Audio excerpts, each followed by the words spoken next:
Сәлеметсіздер ме балалар? Бүгін қарашаның 24-ті. Сабақтың тақырыбы менің оқу құрал жабдықтарым. Менің оқу құрал жабдықтарым мои учебные принадлежности. Жаңа сөздермен танысамыз. Ознакомимся с новыми словами. Қалың, толстый. Например, қалың дәптер, толстая тетрадь или общая тетрадь, да, жұқа, тонкий, жұқа дәптер, тонкая тетрадь, қалың, толстый, жұқа, тонкий. Ескі, старый, жаңа, новый, қаламсауыт, пенал, ұштағыш, точилка, бояу, краска. 87-ші бет, бірінші тапсырма, айтылым, говорение. Сөйлемді толықтырып айт. Вы должны дополнить предложение. Менің дәптерім қалың. Моя тетрадь толстая. Сенің ұштағышың жаңа. Твоя точилка новая. Оның өшіргіші ескі. Его или ластик старый. Әлбектің дәптері жұқа. Третье лицо. Анельдің қаламсауыты әдемі. У Анели пенал красивый. Алуаның күнделігі таза. У Алуи дневник чистый. Оқу тапсырмасы. Учебное задание 88-ші бет, екінші тапсырма. Жазылым, письмені. Суретке қара, посмотри на картинку. Сөйлемді толықтырып жаз. Вы должны дополнить предложение. Например, бұл Анельдің ұстағышы. Вы должны написать в третьем лице. Бұл Сашаның өшіргіші.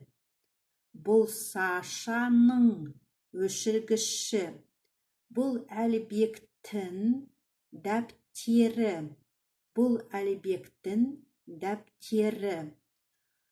Бұл Алуаның қаламсауыты. Бұл Анельдің ұстағышы. Бұл Аннаның бояуы. Вот так вы должны писать в тетради. Келесі айтылым 88-ші бет, 3-ші тапсырма. Үлгі, образец. Вот у Анели что находится в сумке? Вы должны говорить, что не у Анели, а в моей сумке что есть. Например, Анельдің сөмкесінде карандаш бар. У Анели в сумке есть карандаш. Вы должны сказать, айтылым, говорение. Менің сөмкемде карандаш бар. Читаем следующее предложение и говорим, что в моей сумке есть.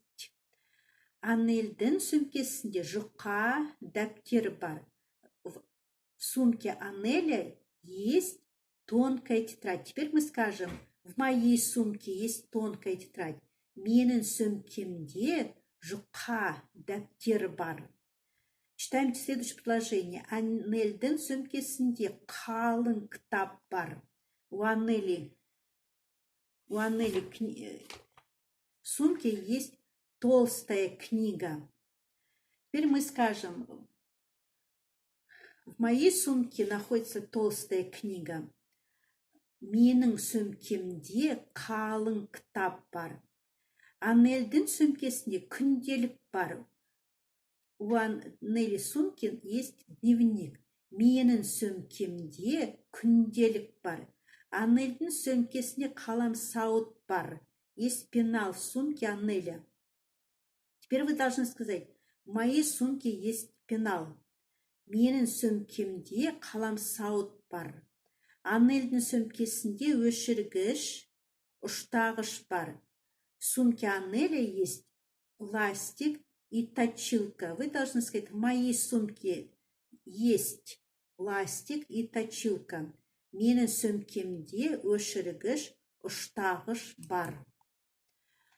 Айтылым 88-ші бет 4-ші тапсырма. Мәтінді оқы, мен деген сөздің орнына ол деген сөзді қойып айт.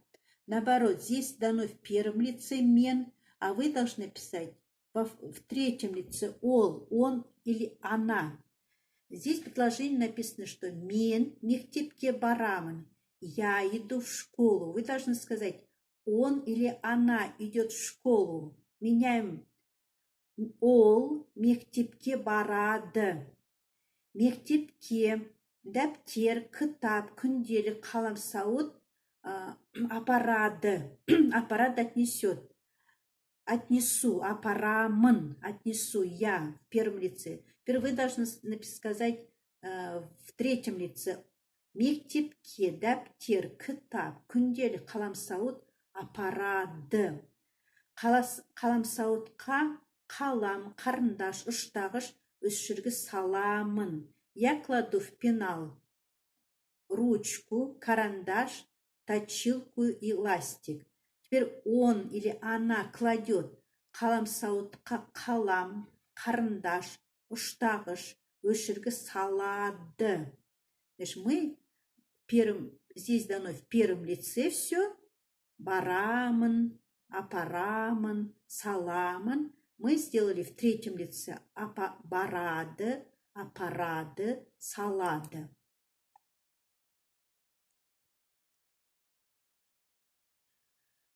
Сонымен балалар, бүгінгі тақырып сабағымыз аяқталды. Сабақтың тақырыбы менің оқу құрал жабдықтары, мои учебные принадлежности. Мы с вами ознакомились словами, составляли предложения со словами қалың, толстый, толстая книга, қалың кітап, жұқа тонкий, тонкая тетрадь, жұқа дәптер, ескі старый, мы говорили ескі, старый ластик, өшіргіш ескі, жаңа новый, мы говорили слово ұштағыш, жаңа, новая точилка, қаламсауыт, пенал, ұштағыш, точилка, бояу, краска. Сонымен балалар, сабағымыз аяқталды. Сау болыңдар.